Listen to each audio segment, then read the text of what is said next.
So, Mark, can you tell me what you're seeing in terms of hedge fund activism this year? Certainly, David. You're seeing three different groups in the marketplace.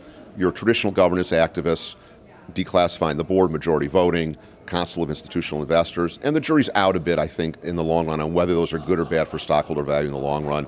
Both academics and lawyers will disagree on that. Your second group is the more traditional sort of A players, if you will, who come with a specific plan, a lot of credibility, and usually a group of directors with experience in the space.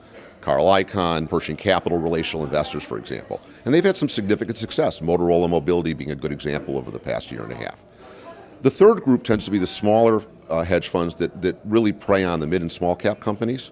And there's a real, I think, structural challenge right now. These bigger players generally put up directors who are experienced in the space. They bring industry expertise to the table. They bring financial planning to the table and the like.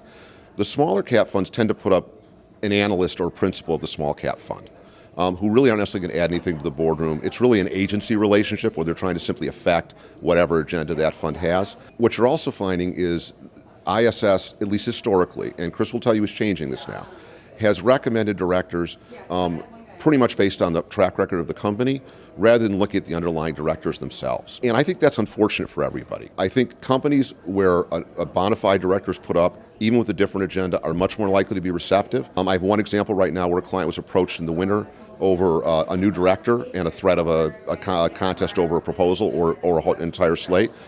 The activist put forward someone who had a lot of experience in the industry, we knew had good ideas, and I expect that candidate's going to be favorably received by the board of directors and will add a lot to the boardroom.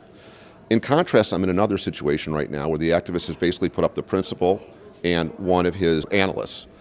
And in that situation, the board sees no value added by those two directors. ISS recommended for one, not two, but even the one director doesn't add much. And if they ultimately prevail and go in the boardroom, you're going to tend to see there, as I see in a number of situations, the quality of the board dynamic actually degrading because you don't have people coming in who are participating in a board process. And board of directors, historically, people concerned were entrenched only to what management has done. That dynamic has changed significantly. They listen to the voices in the room. And I think if the smaller funds put up bona fide directors, we'd see a lot less expensive fights for the companies, settlements a lot earlier, perhaps not even going to a contest, and probably better corporate governance in those rooms.